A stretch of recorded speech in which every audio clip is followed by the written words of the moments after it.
Et toko ça il nzambe ka te dans qui pasteur. Te. Toko ça nzambe dans ma domaine nyonso on nzamba bengeli biso. Et si Dieu ne t'a pas choisi, en tout cas sur le précipité au Kende, ils en ont repêchage te makamboana. Et nga na ibi ke na souka nkola otuno be je ne t'ai jamais connu, toi qui commettais l'iniquité, éloigne-toi de moi, retire-toi de moi. Bobule siko na souka na komi na souka pela boisika nkola kotsa bato na Yerusalem ya lola. Yo balo bano que je ne t'ai jamais connu. Dikola moi le ngé moko boyo ko sa no pe ko yemba na uva na yo, mais au BBC makambo nyonso ti okotili felo likola non. Moi je peux pas aimer ça. Frère José Topé sa raison dans bateau balobi vu que au ça la perfection à reggae c'est ko yo ka pe ba reggae men o entre guillemets ba yeba ba nzembo nzambete ba Bob Marley ba Lucky Dube. Oui, ya au moins premier année. En culio ndenge za boye. Les gens ba banda makambo avant biso. Très bien. Il faut qu'on se le dise ya. Ngo ba teke so bandi politique les lonze yo mto bandi ngo non. Là la ko yo ka musique à Kofi ça na méditer maloba aloba. Nathalie fond formé à musique nae. Nathalie composition à musique nae, Nathalie clip nae, Nathalie studio, Nathalie mastering nae, mais sans pourtant na boa kalito na maloba lobi. Et bien ça me bête noire que vous n'êtes pas trop vrai chrétien et autres. Il y a ce qu'on a déploré pas hypocrisie ou anasco. Quand tu aujourd'hui misanga bête noire donc toi tu es hypocrite. Ouais, hypocrite. Parce que le pasteur Moko Tagoro Balanga, ton frère Moko Balanga, Kaibi Kofite, to Werato Nani, to Bob Marley, to Nina Balangate, sont en milieu musical. Parce qu'il faut admettre que depuis un laps à tabac, les chrétiens belé va consommer berreur publiquement. Et je peux kilo ma case. Donc d'où bande konanga ça va encore que l'eau ça la biso que Dieu nous choisit le faible.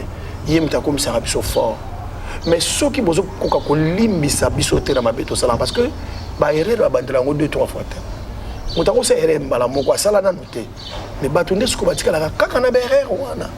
Ba bosani ba bien fait nyonso sali pendant 15 ans. Mais erreur kaka il y a 2 jours. Ba bosani 15 ans mon pimba. Ça aussi ça a un défaut. C'est pas bon pour nous les chrétiens. Oh la Bible dit le pardon est une puissance qui libère. Quand tu ne sais pas pardonner, aux agents ni ba chrétien. L'homme mutako sala erreur, yo kamati nzembo na ye okomo mone na simerere wana o linga ngote tu ne vas pas acheter ou promouvoir ngote ko linga ngote. Nzambe na mutu babongisaka na oyebisa yo. Nzambe abongisaka na mutu. Alobi 7 fois mon serviteur tombera. 7 fois je le relèverai. 7 fois. Ndenga ko 7 fois wana ngape na ko tombola ye 7 fois. Alors, tant qu'on a mis moko ayoki musali ne mawa atomboli 7 fois. Pourquoi yo nzamba keli okoko limbisa musali nzambe te akwe? D'abord notre pays, ils ont un problème d'abord spirituel. Spiritualité na mboko yo il y a ki mboka bande konangai.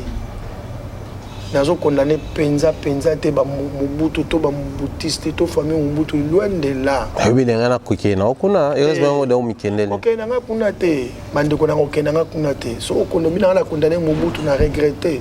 So binanga na condamné ba Mobutiste na regretter. Mobutu mabe na ye ezalaki nini? Mabe ya Mobutu ezalaki on dirait zaki lecteur de la parole. Aïba Biblia ya penza te. Wana en tout cas na moni yango kana ba dire na ba discours na ye. Pour ce Mobutu a dit Bible à quoi on a très attention surtout dans Israël on a très attention. Au moins Mobutu aimait plus zaïrénisation. N'est que comprendre te ngai na comprendre te tilelo parce que banda na zangai na mukilio yo atikala ko mona te un président de la République aya aisa biso botoke sambela na mona mutu namte ezalate. Et puis toke ko sambela yemo ko sambela banda ko senga bolimbisi yemo ah obelengela ngai azuna nous des chroniques verset 7-14. Si mon peuple sur qui est invoqué mon nom se m'humilie, prie et cherche ma face, et si se détourne de leur mauvaise voie, je l'exaucerai des cieux. Je lui pardonnerai son péché et je guérirai son pays. Au moins, il pardonne les péchés et il guérit les pays. Non, mais c'est fort. Comment que toucher la Makamandengwan? Pour Anika toucher Makamandengwan? Il a envoûté par l'Esprit de Dieu, il est l'oning. Dans quel lengi boro makas? Dans quel vraiment lengi bande ko bolimbisa ngai. Congo nouveau, Boyo Kayango. J'espère que beaucoup comprendre grandeur tout profondeur un message aux arts. Mais na souka au quotidien militantisme fati beton, ils ont découragé bataba lamuka, ils ont découragé bataba FCC, bandi ba fati beton. Bilo on est au boya yango wana frère José. Ya sous beton. Am ta ide peste o limité. Na ni membre IDPS. Bon béton pour na nini, yo devez déjà bien boyer. C'est ça comme matière. To so la béton be bana suka te. Béton de wana boumi. Ko manga na suka ka ka. To na biso bien e bandeli kuna. Béton de. Supporter ngana comme matina suka. Vous aimez bien ce que nous sommes en train de faire ici, alors nous vous demandons de faire un petit exercice avant de bien suivre nos émissions, likez nos émissions, abonnez-vous massivement et surtout n'oubliez pas de partager aux autres. Sur Africa Mumba Télévision, vous aurez droit aux émissions à caractère sociétal. L'information politique au rendez-vous, politique nationale et internationale, actualité nationale et internationale. La culture et les arts, la culture d'ici et d'ailleurs, les arts d'ici et d'ailleurs, chez Africa Mumba Télévision. Toutes les disciplines sportives, exclusivement chez nous et spécialement pour vous. La religion sous toutes ses formes, vous aurez droit aux émissions à caractère religieux chez nous. Suivez et restez scotchés. Voilà, grand merci à tous nos abonnés, aimables téléspectateurs de Africa Mumba Télévision. Nous sommes très heureux de vous savoir nombreux en train de nous suivre très confortablement assis. Et aujourd'hui, nous avons ce grand plaisir et l'honneur de vous présenter cette émission. Nous avons comme invité sur ce plateau le frère José Nzita. Avec lui, nous aurons à tourner autour de plusieurs actualités culturelle, musicale, pourquoi pas penser également à parler de notre pays, la République démocratique du Congo, et surtout la toute dernière chanson qui fait parler les gens, la toute dernière chanson qui fait aujourd'hui revoir plusieurs choses. Et moi, personnellement, en appréciation, je pense qu'il faut dire c'est parmi les chansons où il faut rénover l'image de Banzembo et Mbama Ponamboka. Avec lui, sur ces plateaux, je pense, et au Salabiso, plaisir Makassi, frère José, bonjour et bienvenue. Bonjour, bonjour à toi et bonjour à tous les internautes, les frères et sœurs, les amoureux de la musique. Partout où vous êtes, que le Seigneur vous bénisse, nous sommes là, nous allons parler de tout. Surtout ne zappez pas parce que vous aurez un plus aujourd'hui sur ce que vous connaissez déjà. Mais sinon, bonne mine, santé, ça va? Mais oui, oui, que ce qui nous a mis à bon. Ils allons lui expliquer tout le temps, ils vont sentir que moi les pamboliers, moi surtout les gens qui ont net aux gens qui ont dit maman boy, qui ont peur moi préserver la santé. Mutazala kondi maté, azala kwa mutaperdre espoir. Mona ermo wazo tambola boy longue c'est comme d'ailleurs 70 ans, mais yaza 30 ans. Pour moi net ka visi sil té. Bon na kati ma mwanzambe biso to espéraka contre toute espérance. Donc on dit mara qui est possible. Il y a vraiment attitude positive à moi dans nzambe no sakoza na. Quel que soit ma kamundenge sur les canavi, faut croire que Dieu peut tout et tout peut changer dans na nzambe. Pour nzambe ye asala kana yo ya lingi mais na moment na ye passé. Ça c'est bien dit, mais frère José étant une personne publique et surtout que les beaux-arts influenceurs en mot cannabiso, s'il faut glisser un mot par rapport à la pandémie, où ils ont continué à ravager bateau na mokile. Pandémie ngala lobaki yango eza ngo bon. Ya nzambe nzambe mokaza na sima nango parce que moni ata ba chinois basalaki yango na ba français sona banani bakenda ko sangana ti bakenda ko sangana. D'abord ba wazo idée ko sala ngo. Kola zaki déjà wana. Ti ba bando sala ngo ba silisi. Kola zaki déjà wana. Ti ba jui de ba on a mokil. Kola zaki déjà wana. Et puis ndimi. Et parce que kola ndimi na été ko yate. Il y a un bleu qui arrivera-t-il un malheur dans le pays sans que Dieu en soit l'auteur? Il est l'auteur de toutes choses, en bien ou en mal. C'est lui. Il permet, bien qu'il a sa dévolonté, la volonté permissive et la volonté parfaite. La volonté parfaite, mais la volonté permissive va permettre de corona. Ça c'est fort. Parce que lui, Azabolingo, alingara vraiment te mutamasumu akufa na masumu naye. Alingara mutamasumu bongo la motema ya pa naye. Mais le kola mokilango za dela masumu que masumu régner le diable azwa contrôle. Dieu permet parfois des choses comme ça. Pour étaler sa biso qui motema mabe na biso. Biso moko ibo mabiso na motema mabe na biso. Mais il permet quand même. Mais c'est que moi je dis et je peigne nakata bana nzambe ki ba onyo so bazana ilaka na nzambe en tout cas maladie yo lia bango te et bon tika la ko mema ete parce que ya apikla a moto nkola osa ne masolo ça dit akolongwa te za acteur omoni les ana bato musu nzamba permettre ba kufa c'est pas dit que ba l'équipe biso tout l'équipe bango non mais volonté nzambe sali ki bango ba longwa ba ke na pandémie ba ko tika la wana ba continuer histoire na nzambe voilà. Frère José Ndita, j'espère que Malobolobio et même la question, c'est juste une question et à parenthèse. Hier, dans un groupe comme ça, quand j'avais posté que non, il y a un frère José Ndita Lelo, au-delà de tout ce qui s'est dit autour de frère José, Constance Naezali a changé de discours. Il maintient toujours sa position, la parole de Dieu et puis la vision par rapport à depuis Banda il est vraiment constant. Amen. Mais après, notre génération, on a une variété de missions chrétiennes, de pasteurs, comme Miba.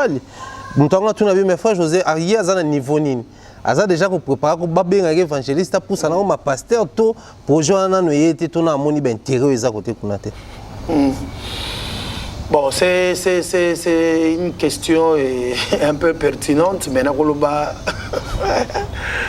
ngai à mon avis na lula pasteur.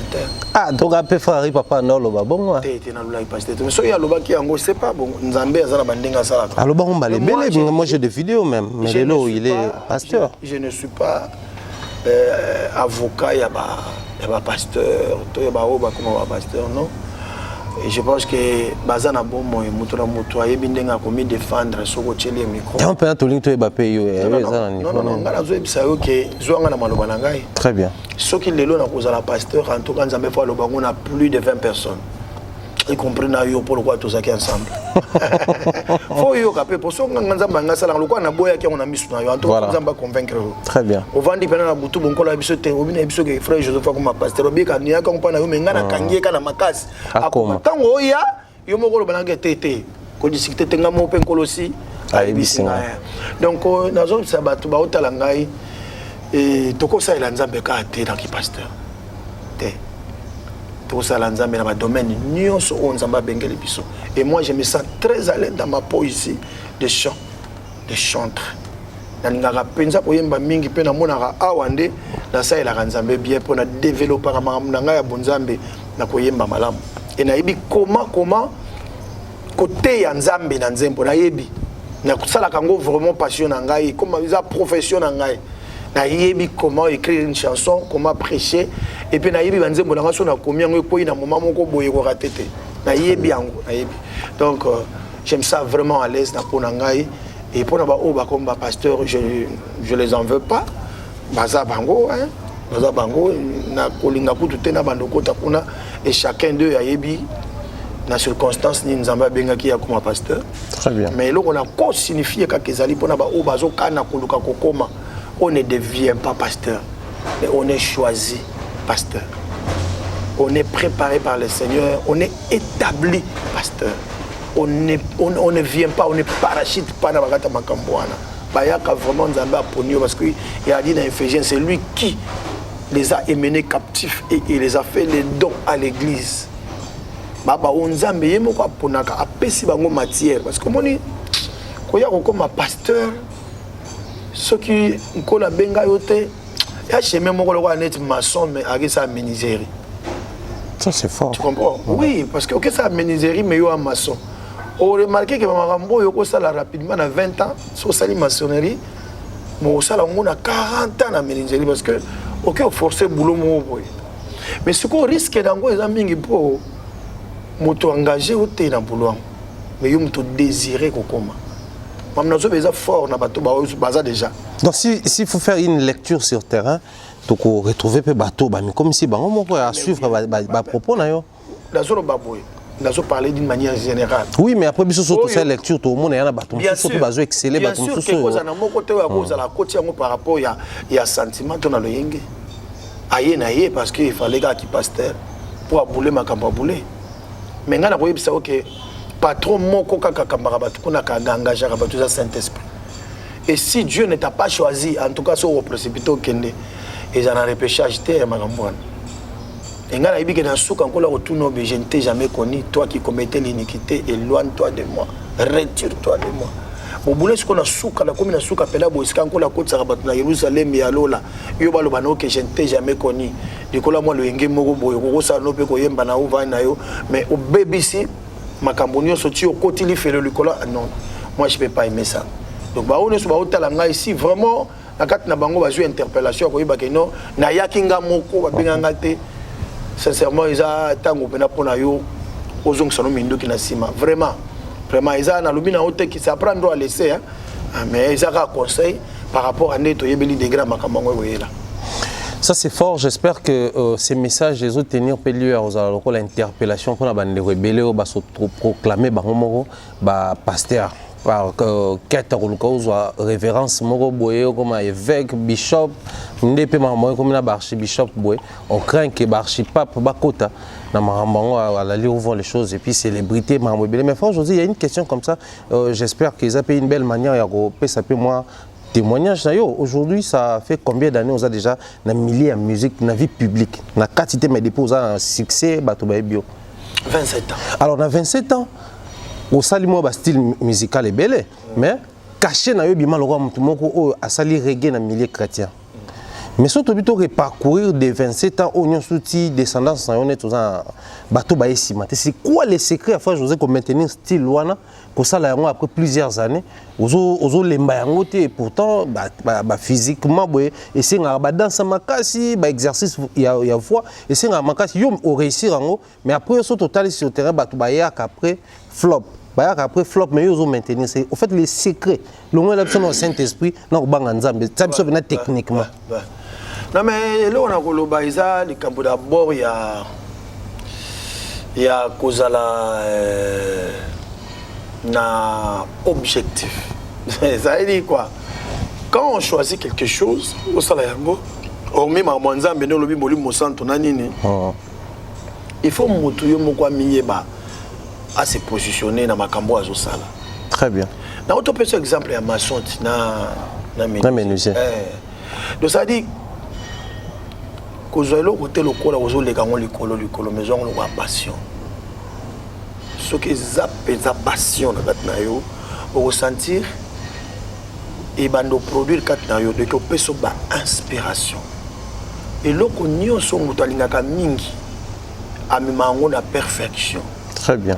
Pour accomplir à perfectionner ango à la qui sabatuke na yebi osalango bien koleka batu nyonso na kosalango bien koleka bino ça veut dire azo salango te pour la concurrence mais azanango kat na makila pe azo lingate approuver batu mais a opesango batu na yebi te sozo comprendre pour ko prouver ko pesango batu le ko mozo ko na kanda il faut ba osakana ngate sentir na donc pour na longo la phrase José côté wana passion et le ko kulaka ya moko.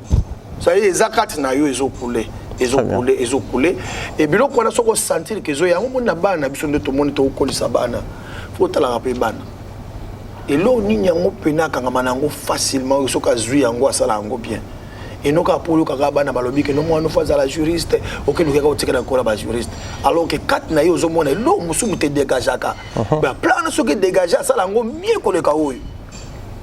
Et ça peut bien pour nous aider à orienter sur ma cambo et vina bango.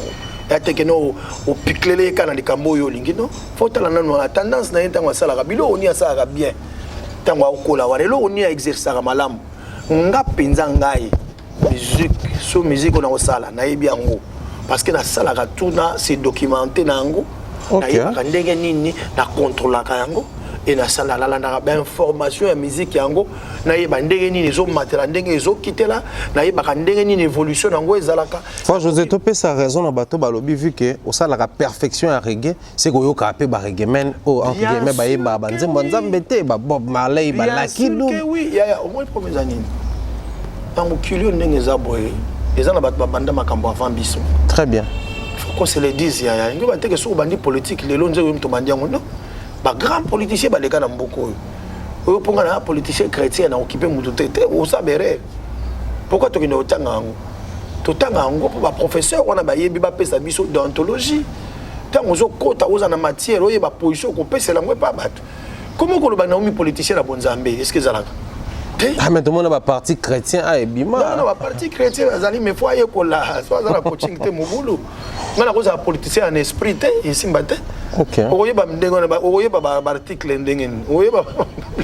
mais après, on a profité, puisque toi, on a plateau, cette sincérité, j'aimerais bien qu'ils soient profitables pour nos bâtonnons.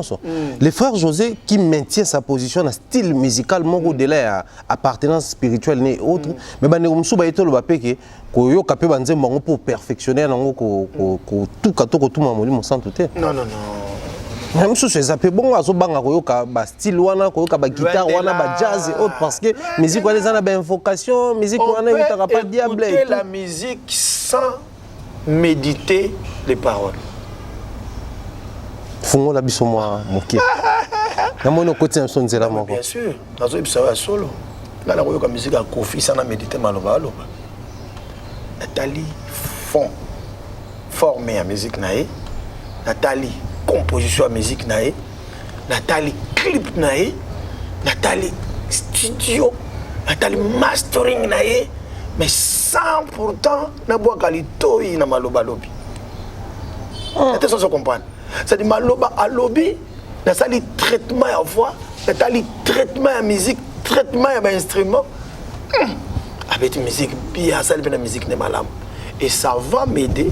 Il y a le traiter musique na ngalto msuko le kae. Oyebi, ba unité de mesure ba sala kaka. Ba toka ba kofi o sokutanga bango na musique chrétien na tanga kae. C'est un grand baoba. Musique ne soit bête, on s'entend dans la différence mon andé mo ça na mal na programme la musique na on sentait à mo ndenge. Et on peut bien ça bête noire et milieu musical parce que bozaki mi balé on a la sœur Marie Missa mon père son âme au ba tétabino de tout le monde en milieu musical vous avez cette liberté là il y a autant ba musicien to benga ya mokili ici il y a l'occasion pour partager plateau moko et bimi ça no bête noire que vous n'êtes pas trop vrai chrétien et autres. Il y a ce qu'on a déploré pas hypocrisie ou anasko. Quand tu es bête, donc toi tu es hypocrite. Ouais, hypocrite. Parce que le pasteur, mon balanga, ton frère, mon balanga, Kaibi, Kofite, Nani, Bob Marley, Tony, sont dans un milieu musical. Jamais Roko Sangabongo. Au téléman, c'est quand même le pasteur. Dans beaucoup d'ambitions, comme on a un embouteillage, beaucoup de téléman, bar et bête en jambe à Kofi. Et c'est pasteur, il va te voir bête à Kofi. Bon, voilà, mon kilim sous, tout ça, mon kilika en colo sale. Non. Biso minoko na biso déjà assaisonné ngongase katama nous parlons de Lola ya Yesu kotombola nzambe tout ça mais écoutez l'oreille n'est pas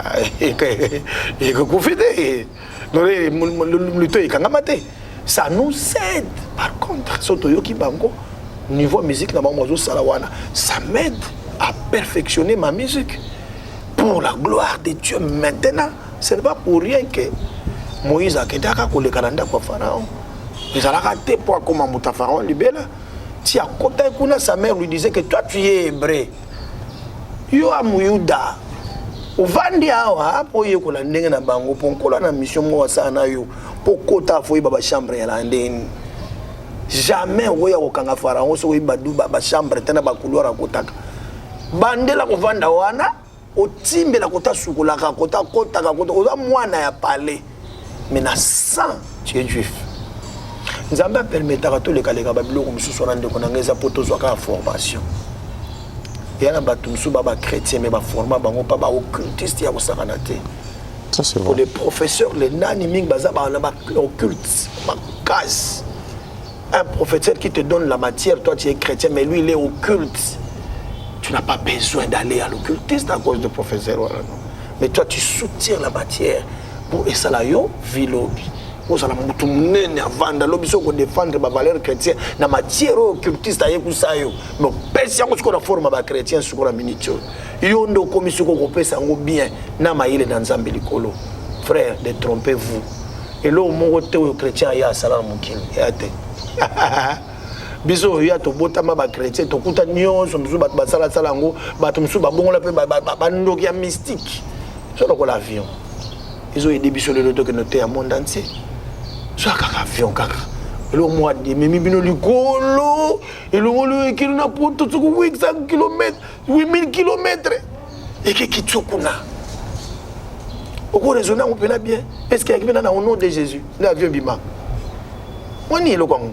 Donc mais au yo na au nom de Jésus que nous teya, au que nous panza sango na nzambe okoti kuna okipi malili bapi mwa damaza avyo dame mais vous ça lango dernier dendoki o bena mapapu.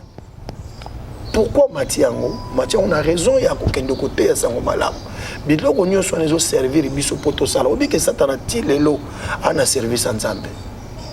Satan a serviteur de Dieu ti lelo.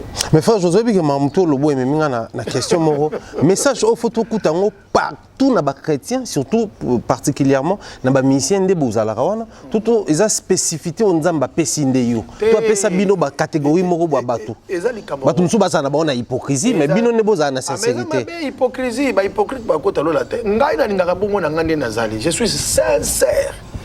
Nazara clair na makambo na nga na loba ndainga kuna lingaka te so toza no mission to sala briefing na okango mabe so kotina na so to ba briefing nga mona da obomi ngai o kenanga na briefing point boma ngai na télévision nga pe na koyibiso na zali pe na zo biso solo parce que so mundu ko moluka ba briefing ba lokona ta kuzu ya ko boma ya ko mutu mala ba mero ya téléphone 3 a présenter moi Sénégalais moko wana za de wana tsuko ina na penga ngo o monzo biloko ngo biloko vani ngata lelo na biso mande ko na ngai eloko bomi mboko po bomi ba mission même na bilela biso za hypocrisie ma munyo so to loba to yebi na biso ngo mais les gens ba osala semblant net ba yebi ngo te eza bien te bande ko na ngai tozo yeba ngo te po même biso na lifelo pour la lobby pour les païens j'étais comme un païen. Pas pour être gagné sur le païen, mais pour apprendre comment les païens vivent, afin que tu ne peux pas prêcher un païen ce qu'il y a modèle à vivre. Jamais qu'il y ait ma mwanza, mais ce qu'il y a milliers n'a été. Il y a un païen qui a un langage païen. Il y a un pénal de Nyonde, ma moumio na mounio, pénal fouti kabongo. Donc, aucun n'a terminé pour comprendre bien.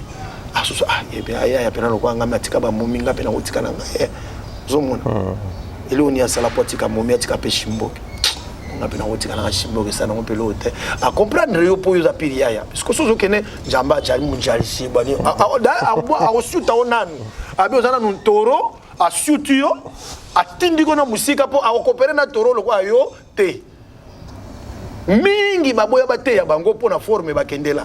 Ça c'est vrai. Vous avez mon asiko. Mon jarichim, mon conge. Ce qu'on attend les gars, bah oni, bah on va faire sérieux. Mais tant qu'on y est là, tous sur la bonne année. Senti que on est payé normal. Mais on dit maintenant payer soit on peut. Mais non ça n'a normal. Oui bien ya, t'as la tobi lo musu to lo bango boye. Pour bana nzambe bande mata kalate yeso azoya batu nyoso nozo mona wana yeso na besoin na bango. Très bien. Et ceux qui vont biso to la kaka réticent na bango neti bango ba satana te ngape autre fana ki satana. Mais ça na batu ba supporter ngati na komi boye. Pourquoi biso to supporter batu musu te ba ya pepe na biso poinite. Poinyo ngo koma yo trop mo santo donc so kuta na nzela ozo banga mema tuta yo ndrea na corona. Spirituel.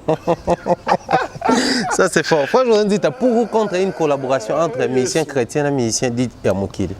Collaboration Nzembo. Non mais collaboration. Ça soit na ngambo musicien Mokila ya ayemba na yo to yo oyemba na mais pour la gloire du Seigneur. Oyebi na zebso. Batoko ba musicien wana.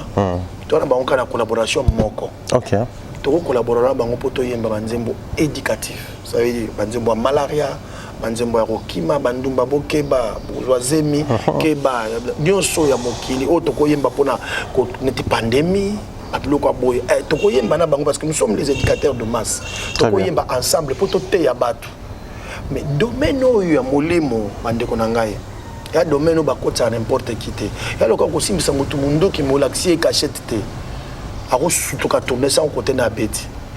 Pour muta yembela nzambe il faut yeba nzambe il faut andima nzambe il faut vanda katina nzambe parce que on ne peut pas être un ambassadeur de quelqu'un d'un pays sans connaître les lois du pays jamais ako kendo lobate na ambassadeur du Congo alors que na yebi constitution Congo te quel contraste ba tout nous ambassadeur par rapport à quoi na mboka na minelo ni bosala oyebi te ndu pona za l'ambassadeur ya Félix Tshisekedi faut na yeba ndenge ni atambolaka d'abord et puis qu'il y ait la constitution mboka na biso Congo ti nazo représenter mboka na mboka bapaya nazo représenter Félix Tshisekedi na mboka wana na été chose comprendre on ne peut pas dire que les chrétiens sans lire la Bible sans rester pembeni nzambe oh les chrétiens sont de baza moi si à Jésus pas les femmes mais la femme de Jésus Oh, pour être une femme, il faut dormir avec ton homme. Il faut la canaille.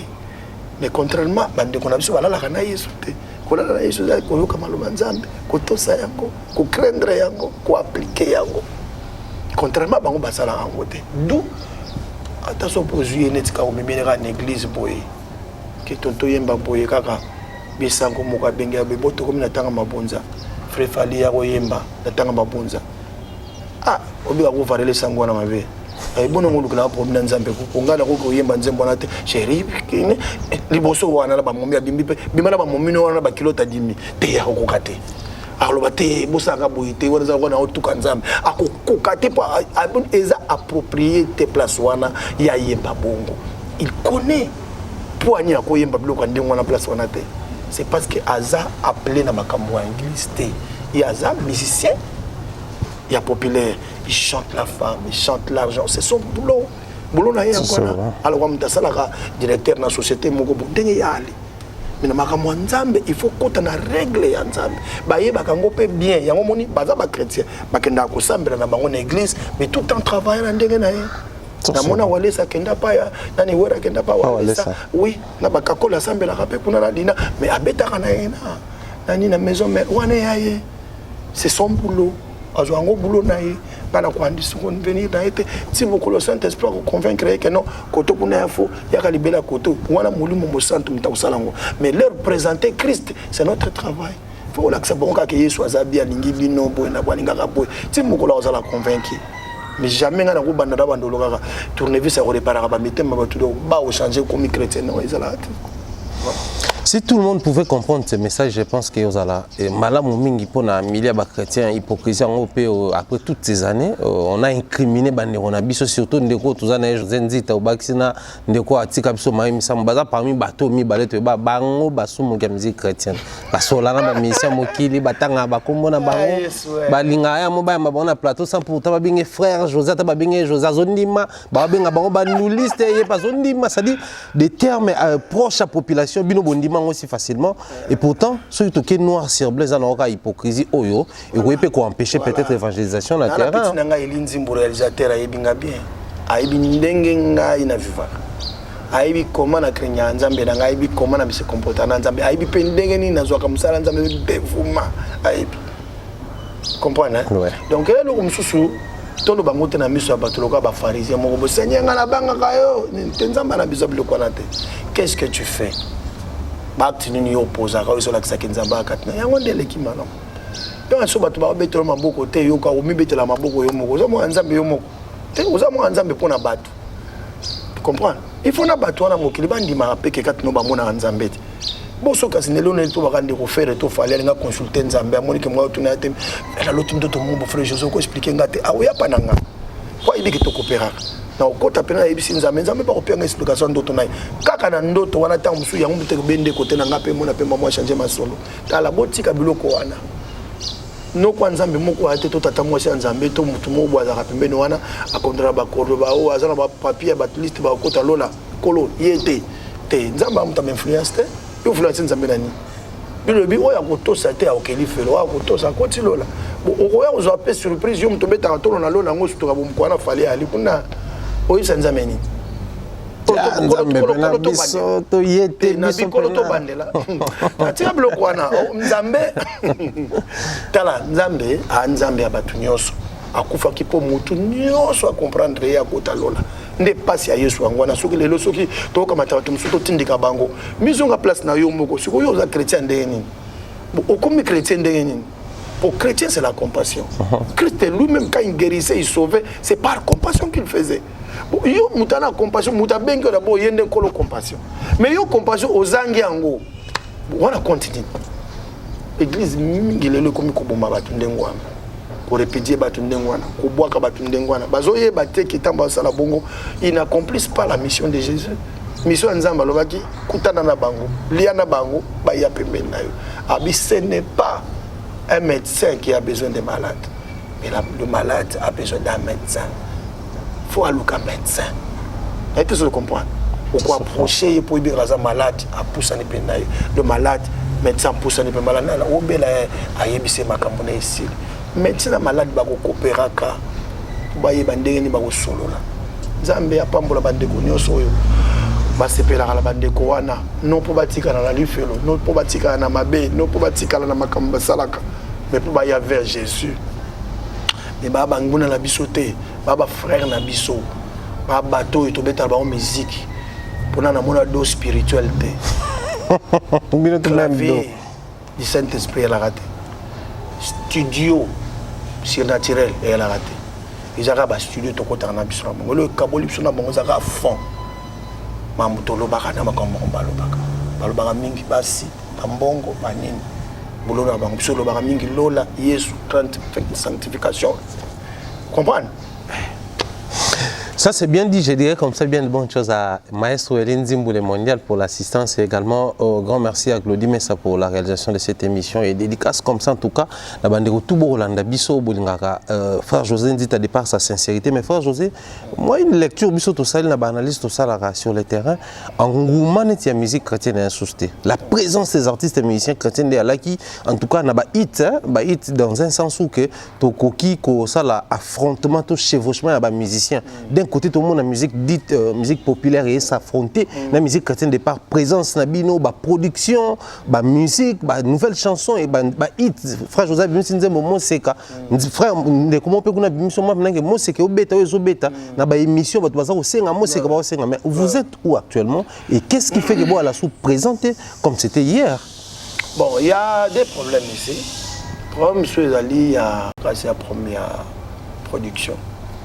On n'a vraiment pas de producteurs comme c'était avant.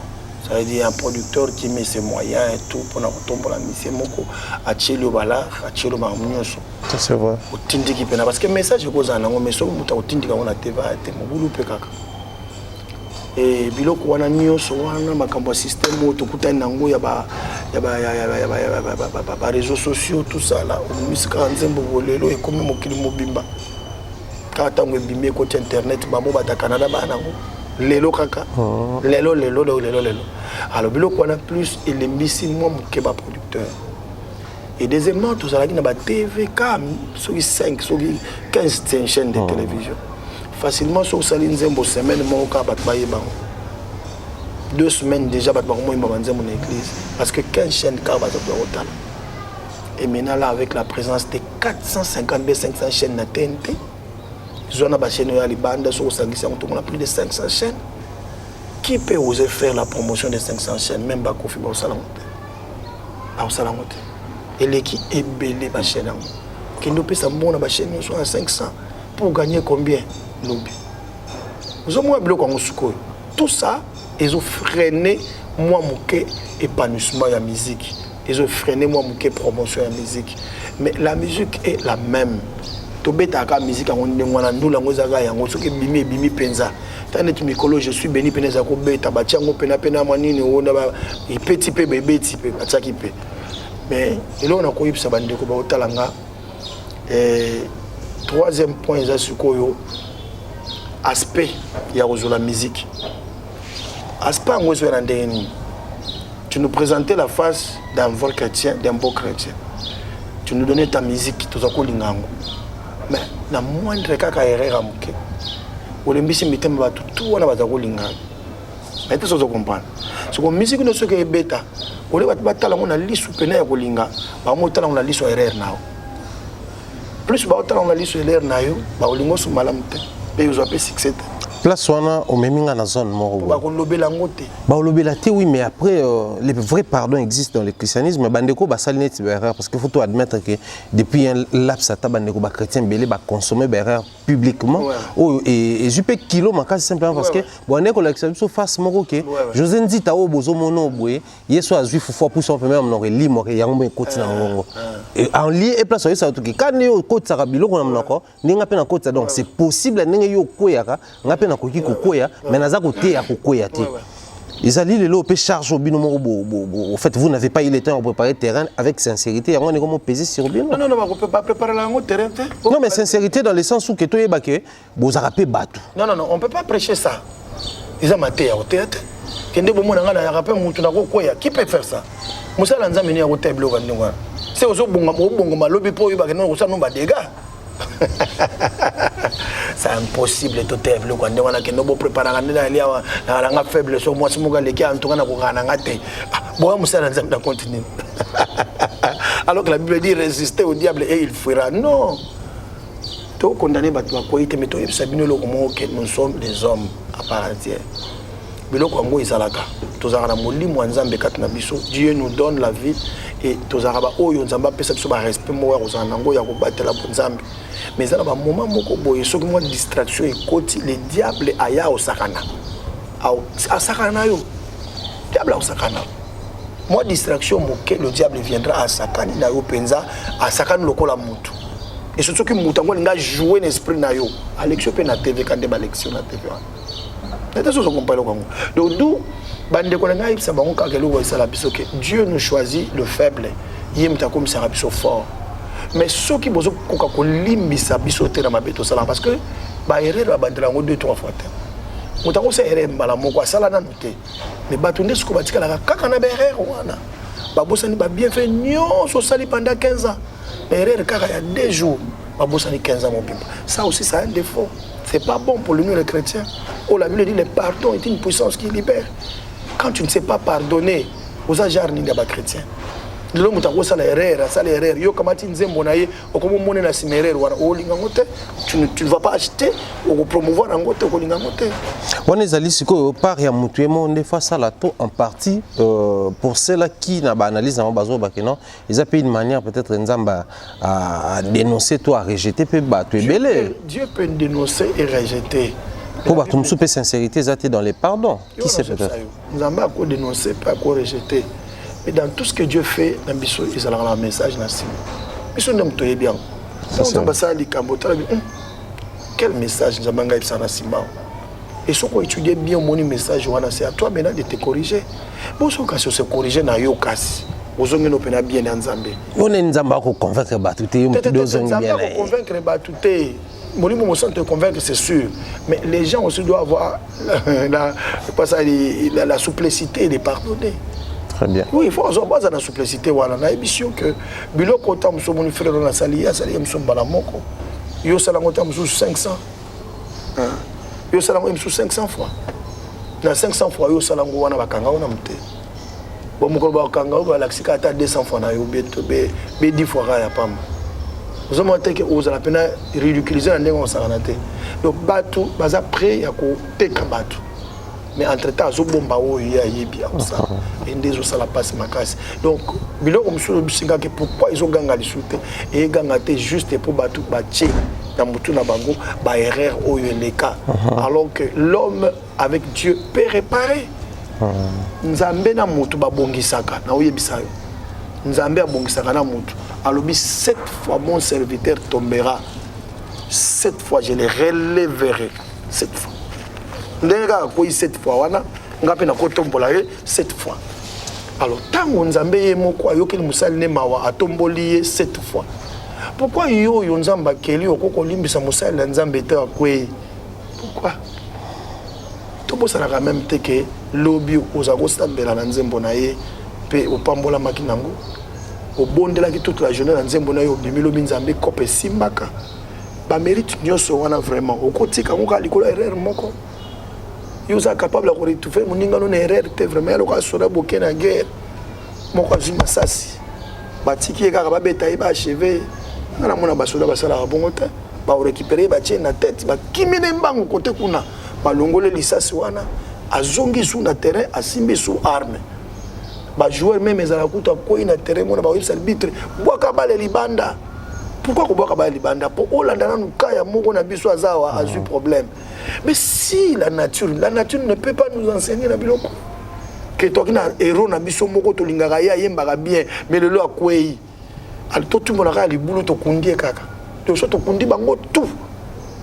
Nani otika. Parce que berere we aka na vie. To ça la ngo keba me eyaka. Voilà eloko na ko ibisa bandeko ba otala ngai avec toute sincérité bandeko boza la peine à bolingo ya ko pardonner baninga. La Bible dit c'est lui qui se croit être debout qui fasse attention de tomber. Hein? Quand ça t'est que yonde mutu au finga kaka au critique kaka mais to boité to boy te ayo na to mona na TVT bon moko to mona ngasi moni loko donc loko ngazani neza loko ya kondima c'est vrai to so komisa ngo te to betela ngo bravo te to le bité que faut sala makabongo non ce que ça erreur to ndima ngo erreur mais erreur ce que yé quand même yaya et les capeti pour so peta ya sunga pe moninga erreur eleki o conscientiser o mona pe bo moto pe bo nzambe zongi nango azongi kuto plus ta musuko le kawaza kiliboso voilà. Ça c'est très bien dit également. Moi je pense que les réunions sont tout ça là, jugement vrai, ils a par défaut, mais après il y a un moment où il faut accepter que les choses avancent, tout soutenir d'une manière générale. Maramonabiso bandeko, toi on a besoin de présence parce que les lots tant que la musique congolaise ils ont au Kita. Il faut toujours se dire que nous sommes en partie responsables au Kita. Tant que tu vois décision moro sur bandeko, tout ça bango de côté, le roi dossier classé sans appel, donc bango ne basala bo bango zongate. N'imité manabiso et pourtant ce sont des personnes qui nous ont assisté dans des moments surtout biso à congolais, faut tous à la reconnaissance pour tous les lacans na banzembo na bango. Voilà. Non, tous les latins en disant moment où tu es obligé kuna sonner tous les langues. Bah accompagner sur un moment dur. Bah muto azaki amino na moment dur. Faut toujours penser na yé na moment dur na yé. Donc moi je crois et aux ala d'une très grande importance et j'ai dédié comme ça. Je vais dédier cette émission très spécialement à Merci Ko, la première dame de Lausanne, qui aime bien la musique de notre frère José Nzita Mama. Merci Ko. Merci Ko. Na papa Go. Na musique na ngana sa. Na opeso ka mbote. Ya yo ngwana merci. Bah pareil Ridjandi Loa to pesi bino mbote et frère José, je pense que to chité na biso na ces grands messages oyo. Ouais, on ne sait jamais. Ces grands messages eza ko occupé mité na biso Congo nouveau. Déjà à la base photo loba félicitations pour la conception nzembo, félicitations pour les styles, qualité sonore également pour to bundi petro ba musicien que ba no bete biso ka nzembo lo ba baté cassette ba ko enregistrer, boye quand même ko révolutionner secteur wana ça la biso fierté et très bon un très bon clip tout ça fier et on a que l'image nation et balané qui est pensé ensemble et les lots quand même na katsanze mongo permettre à biso tout on a deux trois petites questions. Les plus grands messages pour nos années, message spirituel, message social, tout message politique. Pour nani na tuni pour na moni aussi trois dimensions. La robana na première dimension éclairée biso. Tout ça là, il y a une opposition entre les discours de son excellence Fachi et les discours il y a fait président Mobutu, où il a rompu avec l'Israël, où il disait s'il faudrait même conclure avec les démons, les diables ou les Lucifer, tout ça là pour l'avancement du Zaïre. Mais aujourd'hui, frère José a rappelé que non, président Félix a dédié Morapa Yanzambe, président Félix a même renoué na Israël, à ça les références dans le passage biblique où il a Israël, à béni en remondi, à maudit. Les plus grands problèmes du Congo, selon frère José, sur le plan spirituel, tout n'est rien. Non, mais ce que attention, parce que nous avons trop, je pense que pour comprendre comment c'est difficile pour ventiler les gars trop. Ventiler les gars trop, venturier, trop. Et comment on peut faire ça et l'eau à bimika ventiler. Il y a un moment où ça peut sous crédibilité même dans le message à boire. Voilà, au moins le bagage yango. Donc c'est grave parce que eza bilo mususu et bimakate mais eye ko bima. Faut que musata na batu. Mais comment ce message est bimi boy? Olé o lo bananu mabe kamwa nanu ata. Mais c'est quoi ça? Ngala besoin na batebele ba yebaki histoire ote bazo pesa nga merci pour comprendre ce que d'abord notre pays ils ont un problème d'abord spirituel. Spiritualité na mboko oyo eliaki mboka bande ko ngai nazo condamner penza te ba Mobutu to ba Mobutiste to famille Mobutu loin de là. Oui ngana kokena okuna heureusement de omikendele. OK nanga kuna te bande ko nanga okena nga kuna te. So okono bina na condamner Mobutu na regretter. So bina na condamner ba Mobutiste na regretter. Mobutu mabe na yezalaki nini? Mabe ya Mobutu ezalaki on dirait zaki lecteur de la parole. Aïba Bibli ya penza te. Wana en tout cas na moni yango kana ba dire na ba discours na ye.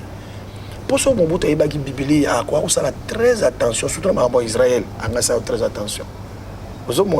Mobutu aimait plus zaïrianisation, États-Unis d'Afrique. Il aimait trop l'Afrique. Il aimait trop les Africains. Il aimait trop l'authenticité. Il y a un moment qui a Égypte n'a place à Israël. parce que Zaki Kambo à Égypte, na Israël, topona entre Bangombalé. Alors, entre un ami et un frère, le choix est clair. À Zaki n'a faute. Réellement, Mobutu fala pour Nagaga, pas égyptien, parce que tout ça, la Bango, continue à Moko. A qui jamais que ça soutenait les Israéliens, Atikaba égyptien. Et il m'a bien été. Mais contrairement à la parole de Dieu, à Betaki Libanda, il y a un bisoka yebaka makambo nzambe. Mais à ça qui a ngoté. Dans ça choix Israël. Voilà, parce que la Bible dit c'est lui qui s'attachera à l'Israël, il sera détaché de Dieu. C'est un truc qui s'attachera. Détaché, malamorabi. Celui qui te maudira, je le maudirai. Celui qui te bénira, je le bénirai. Parole wana soko yebaki yango. En tout cas, dans Zoeb Sayo, anga sa erreur à salaki. Et c'est une grosse erreur à salaki. Na yebité, boto condamné une erreur parce que azalaki peut-être ignorant et makambo nzambe, yango salaki bongo. Et puis deuxièmement, quand tu es un papa dans la maison ou bien un leader politique, un papa, tu engages le pays dans un discours moko boy. Il faut y engager le pays. Il faut talango bien, il faut talaba qu'est-ce que je dis pour le pays. Attends, papa bana au télémina libando la caravane no libanda balabala. Bino de bozabo bino. Bo suka bato pousse. Bo balaka jamais. Bino bandumba. Yo papa. Télémina libando lo baba no basi bandumba. Bon le bika somoni retomber yé bazo balate. Qui est sorcier? C'est toi. Tu peux ne pas être sorcier. Mais le diable rôde tout autour de nous comme un lion. Et quand tu dis des choses comme ça, on reporte na Satana à côté vers bananayo et à Sasabango Dengaling. Voilà. Le problème de Mobutu Ezala qui était que n'a la condamné et sorcier. Non, les paroles qu'il a sorties de sa bouche ne condamné et kangié par rapport il y a nini enjeu spirituel et en bokanabiso. Vous avez alors si koyo na iko comprendre te ngai na comprendre te tilelo parce que banda na zangai na mukilio yo atikala ko mona te un président de la République aya aisa biso botoke sambela na mona hote namte ezalate et puis toke ko sambela yemo ko sambela banda ko senga bolimbisi yemo ah obelengela ngai azuna no de chroniques verset 7-14. Si mon peuple sur qui est invoqué mon nom se m'humilie, prie et cherche ma face, et si se détourne de leur mauvaise voie, je l'exaucerai des cieux. Je lui pardonnerai son péché et je guérirai son pays. Au moins, il pardonne les péchés et il guérit les pays. Ah, non, mais c'est fort. Comment que toucher la Makamandengwan? Pour Anika toucher Makamandengwan? Il a envoûté par l'Esprit de Dieu, il est l'oning. Dans quel lengi boro makas? Dans quel vraiment lengi bandeko bolimbisangai? Pour attendre yozobo yangai cause la Mobutu se sont animés. Tu as panier mon côté à Congo. Et si le Congo n'est pas prospère spirituellement, cause la ngouté na physique, vous voyez, tu as des diamants, tu as des biloko nyoso, mais mboko zo souffrir ma casse collègue zabiso. Donc déjà quand Tango Mobutu a cette désengagé qui na Israël, Dieu a tourné le dos na Congo na biso. Parce que c'est que tu maudis, moi je te maudirai. D'ailleurs la malédiction de Dieu na rolongolango. Nanya rolongola malédiction ensemble. Si Dieu te maudit au kima wapi. Papa ko maudire yo ke bondela ndaka nzamba lolea. Mais nzambe zoka maudire yo yemo ka longola te. O yemo nzambe au kima wapi. Donc to ko loba c'est départ wana pende créer malédiction même sur le plan il y a yo memi biso na comportement voir les Congolais dire que tote kamboka to kabola mbongo OK na biso mo musiko lobi même ba voisin na biso ko loba ke no boma congolais tika nyoka. Mais comment dire race moko maudite. Race moko maudite. Maudite pénal solo mutuno so mono na taba passeport na biso na valeur le soute. Au côté na frontière ba bazo tourner passeport na ta 200 fois. Ba hôtel longro bazo mono soka ba escroc kaka. Mboka moko do ki mboka moko na ebité comment nini. Ah mais ezaki culture ba bato ba mo ba bebisaki to zaki nzambe ne mutwa. C'est un esprit qui était entré. Moi le contrat tant mon lobby même s'il faut faire le pacte avec le diable pour la paix. Est-ce que le diable c'est un porteur de la paix? Le prince de la paix c'est Jésus. On ne fait pas un pacte avec le diable pour la paix. Jamais. Le diable c'est un destructeur. Il y a un rapport à détruire, à égorger, à dérober. C'est ça ce que l'agent 44 Moussa ne yangwana. Moussala na yangwana za ko égorger, ko détruire. Mais Jésus, c'est lui le prince de paix. Il y a un que Azalaki, lecteur de la Bible. Parce que mon faute n'a été pour Azalaka, lecteur de la Bible. Pas en vouloir n'anga penzate. Et ça, c'est une histoire, non, c'est un parallélisme par rapport à Odawana. Mais quand il y a même des refrains,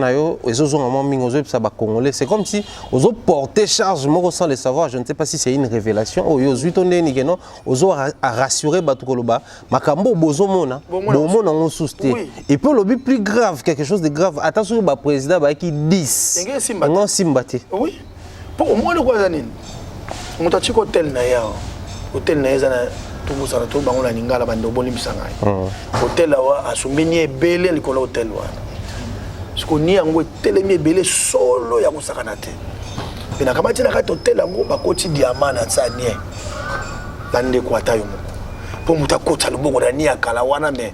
Futala nia yo sumbate ya mutu. Ce qu'on yo ozo diamant, ya diamant na ngo diamant. Mais faut côté le bon. Ya. Parce que qui m'intala nenge exacta la forme nango. Parce que dinisa le boko na poto wana. Ozo diamant.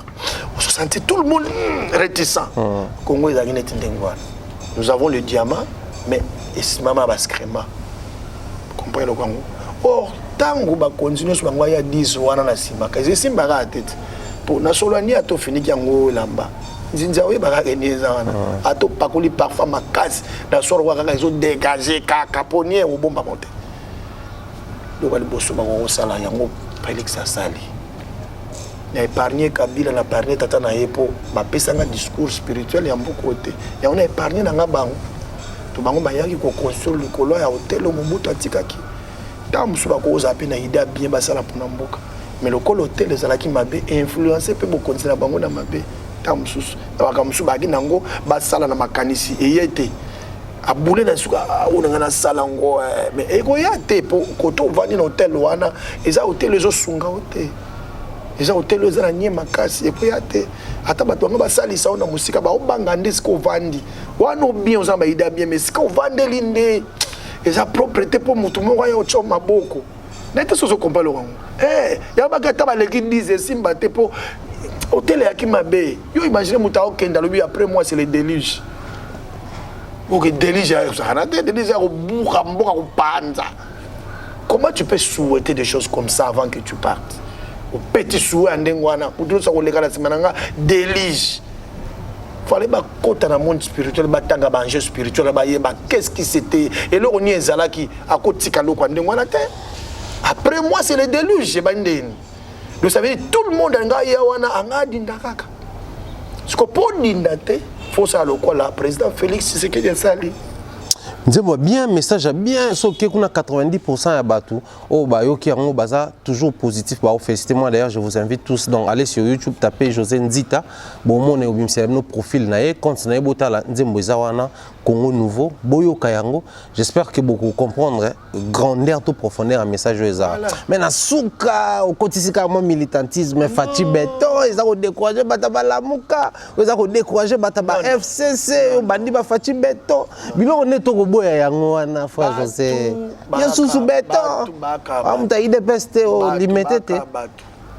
Na ni membre IDPS. Bon beton pour na nini, yo devez déjà bien boyer. C'est na komatia. Sur la béton be bana suka te béton de wana bomi ngo bomanga na suka kaka to akina biso bien e bandeli kuna béton de supporter ngana komati na suka problème na ngeza boy baleka lekawa to yemba pe kakati basi sabidimbo to yemba kaka ko to yemba pe Congo nini Congo ini moko abwe mais après obi ke parenthèse kaka fa to leka na parenthèse wana Congo ini message malamu ozaki nango déjà to y après. Message au Congo nouveau depuis c'est à Congo ini de ça ya non te message na ouais tu as tout jugé au message a bien bombi yango bato ya maintenant laisser vos sangana simana beta bon kindingu bazo pena no vertige eza kindingu te problème na mais sérieusement ça c'est un grand message Congo nouveau Congo uni et ça là ka faut za lycée bosangani pourquoi mutako yemba unité alors za yemoko oui, mais est-ce qu'on a Congo nouveau c'est ce message ya message révélé Moni, laissez vos sangani siko et même siko et à Congo nouveau. Parce que bandaki boso na unité. Tu n'as quitté to kabwana. tant que Fachi a côté que c'est maman moi bangala moi baninte il faut tout comme ça biso so Congo comme moko Congo uni tant que comme inu ndete ko sala d'effort pour tout comme ce nouveau pour tout ya Congo sika faut ba effort ya bato ini basangani de babimisi Congo sika donc eza na ngonze mais se compléter kaka si Congo sika eza message révélé eza responsabilité yo moko joloba wana responsable na otoloba nako simbisa moto armé te ayebo tirango te yaya so nzamba pesa message ke ba ko pesa ngo tierce personne pour yo ndom to na révélation nango pour so ko pesa ngo ta musu mutu mususu soki mutu au pesa ngo mutu mususu a ko riska tirer mabe donc to kende boy na bible na yebi il y a des personnes mo a gagné qui a bomi 10 000 mo ba bomaka 1000 bat bayemba ya ba mère ma maman Saoul a tué 10 000. Saoul a tué 1000. David a tué 10 000. Et maintenant, on le lotin. Baïmba répète. Poni baïmba qui est un mérite. Vous voyez bien, Sayo, Ngai, loin de moi le culte de personnalité. Ah, na Fachi Béton, frère José. Loin de moi les jalelo. Maintenant, vous voyez bien, solo, solo. Avant qu'on aille à Fachi Béton, ma benga a déjà Fachi Béton. Mais mingi et pas batuna bango te batuna bango te poza likamba bato yi de pese soute ah Congo nouveaux abisoto na stade wana o elo sama na stade wana o pena o salamaki wana o yesu aye na stade poza bato yi de pese ah ouais maman congolais nyoso za mutala muka oza mutai PPC ya nini ya FCC oza na kata kitungana ah wa sangiseki biso tu bana Congo to kenda osenga pardon panza biso ne tozui neema ou ba na Swahili ngolu wana ko ili tout le monde ba milongo la te po eloko ezala te pardon ba sengi na mboka na ko iti na FCC oh e ko ikuna ba sakala ba ko vivre ngolu ngo déjà tala ngolu to vivre premier signe za kitoko ko na ebeti mboka mobimba ko na ezubiso mukie yo tende to tout ba kinga sanda banga bana ceux qui arrivent pendant que nous corona ngo ya ki pendant bondenge zo na Chine tala bituta na tutaneza kinga sa nanga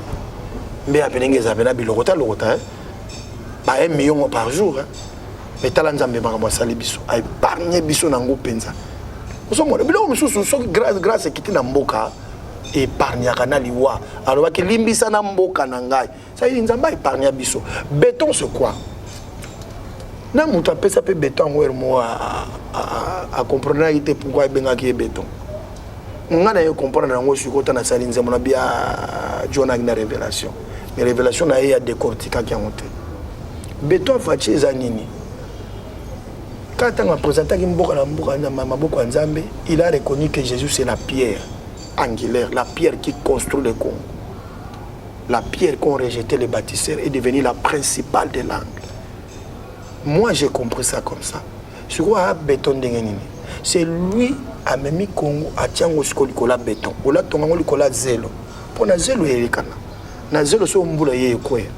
A juste Congo a eu tiango likola béton. Pour na béton tambula ye moi Congo quoi ya lisusu yate. C'est quoi ye a moi na béton.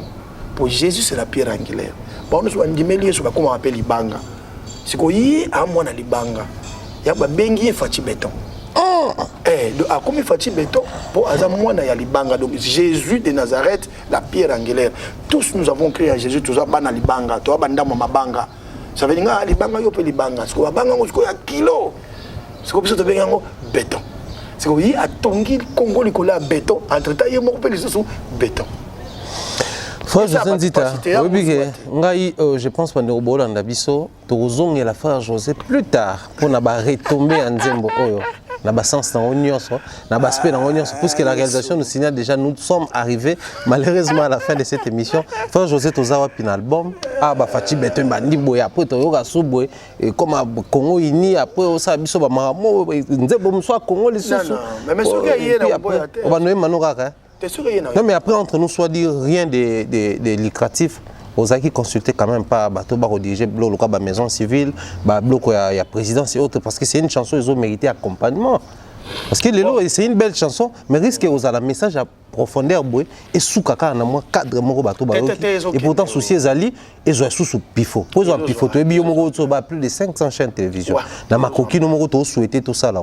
Est-ce que ba consulter, est-ce que ba accompagner tout ça les gars qui moi na Congo? Sincèrement, la bande qui moi na Congo. OK. Mais en réalité na zo mona moi moké ba konzi ba komi ko s'intéresser nango. Ça c'est bien. Et moko le premier citoyen de notre pays. Le premier monsieur de notre pays a joué en groupe. C'est le plus important. Et je pense, sur les réseaux, la première chaîne Yambo Kanabiso na RTNC, avant information, ça veut dire qu'ils ont déjà l'écolo qui bat Kango avant information. Donc ça veut dire que déjà dans la carte, toujours Zélandais Nzamba Sunga, je pense que c'est un chrétien, c'est un papa social, et à Osala Ngondenge to Kanisa et que na ba chaîne Nyon sur plus de 500 chaînes on est kobeta parce que ils ont un message té bato bazo kansela on sonne les histoire makasi ya mboka na biso et kotika na ba légende ya mboka na biso parce que to relater penza mboka ndenge zalaki na ndenge histoire ya salami na kata ba na la mboka na biso en tout cas etikali parce que c'est une première pour nous to sangana stade to que nous Nzambe prend la place de notre pays soit le roi de notre pays assis-toi sur le trône du Congo et règne à maître absolu. Oui, ça qui souci papa les molo to ti akufi. Na simalele makambo ya bande ko souhaiter salami. Mutokola yeso kazalaki awa mutalibusanga sauter. Po ezaki souhait na malheureusement ça mi na simala. Mutalanga ba shit pena la stade liboso ngeza Alain. Mais bon, toujours déplorer ka Nzambe mutayibi pourquoi. Mais en réalité Aza prophète alobaki mais yango ekokisa mi na simana ye. Bien qu'il n'est plus là, mais malobaza ko souhaiter beaucoup ils en maboko Nzambe. Album tout ça à niveau nini poto kabwana biswala. Album mais ça à niveau confinement, toujours c'est la CD ba libéré en Chine. OK. Ceux qui déjà ba avion commercial et bandit. Je pense que cause la parmi ma premier lot et koya kotoyo donc je crois que bande ko baza na bango na kimia na yebelo ko na kolobate toujours la kaka album et ya ekokoma. Ba bondela ka pona biso mingi parce que makamongo c'est ngala prière. Mais na zo kumisa Nzambe parce que yende mta on gérer temps. À ce là qui bon ils ont attend Jésus gloire à Dieu parce que il est pas éminent au classifier en autant que voilà.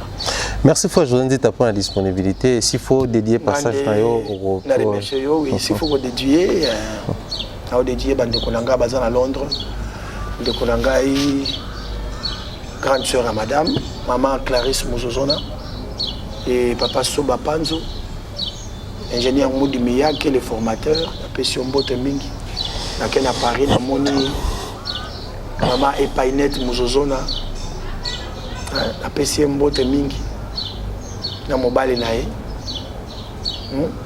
a pamboli bango donc et na bana bango winner nani o mususu donc nzamba pambola bino na bosanité ko pambola pasteur nanga Didier Nkulu na mama Malachi nzamba pambola bango a pamboli pe lisusu le révérend Amos Mbayo Kitenge, ministre des Sports et de Loisirs à Mbokanangai.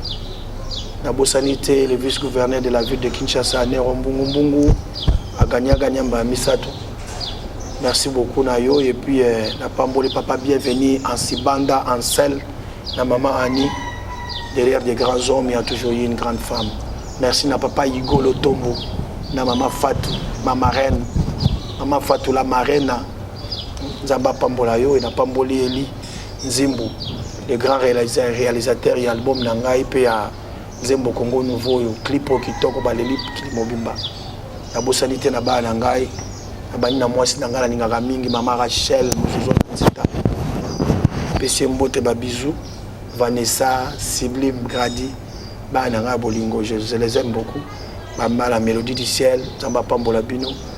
Et maman Laetitia Kapoapwa, Botema Eline Simbolisusu na Pambolio. Nathalie Côté na Yomoko vraiment. Et ce que j'aimais en toi, c'est la maîtrise. Merci. Sentir que nous avons la maîtrise, vous posez ma question à Yolokola Moutazo, Lukangote, mais Lokola Moutaïe, Koloba. Et puis ma question posée, nga Ebimissinga, Makambo Belo, ou tout Batuba Bimisana Nute. Merci beaucoup. Adi biloko ebimi awa écoute ya mutu moko pour nazaki donc la prophète nabaki boza pété mutu moko azala édifié. Ça c'est. J'ai compris que batu baza vraiment édifié. Ba émission boende bien moni ko réfléchir autour na eloko moko. Parce que une question fondamentale où ils ont et peso maye les pays à parce que il y a des journalistes à Liboso na yo mais magamazo tout na yo ils ont permettre même pas de s'exprimer dans misobat. Mais sincèrement bana nzambe hein mutalaye hein appelé journaliste moi je souhaite vraiment lobby bango bazala pilier pena ya ba journal ya mboka na biso pe ba o ba chroniqueur ba journaliste ba vendre ma solo na kat na ba chaîne na biso yo ya chrétienne pourquoi pas ya ba on ne se passe pas la musique to bakambo ya mokili mobimba ye yoti ali bosona bino ngana souhaiter ba nini ba progrès ba succès pourquoi pas bokanisa payer boy ça monena osa la bino boy batinda akakati kala tamaka dineta pour la suma kolota ya moko na photo boy okanisi boy ça bien vraiment ato pienga te mais pia taille. Ça c'est fort. Merci beaucoup frère José pour la disponibilité. Je dirais comme ça un grand merci à Nababoué Nabiso, merci à Claudie Messa, un grand merci à Eline Zimbuka, il y a Laetitia Kapoa pour avoir parlé à Eliel, na Elicia, je vous salue en tout cas bien des bonnes choses à vous et grand merci comme ça à mon mentor Jean-Claude Longangé, na Londres ma maman chérie, maman Rose Falia, là je te salue et salutations comme ça en tout cas na Karine Manessa na Londres, salutations à Mireille Flore Oyona depuis Canada et je dis bien des bonnes choses comme ça. Merci pour la première dame de Lausanne, Motema Papa Gobelisha, Papa Rijandi, Ouloua, un enfant pas comme les autres. De tous les Small Togi Gibokole, je te salue. Si Dieu nous prête vie, on se retrouve très prochainement. D'ici là, portez-vous bien. Na même bonheur, tout le bye bye. Bye.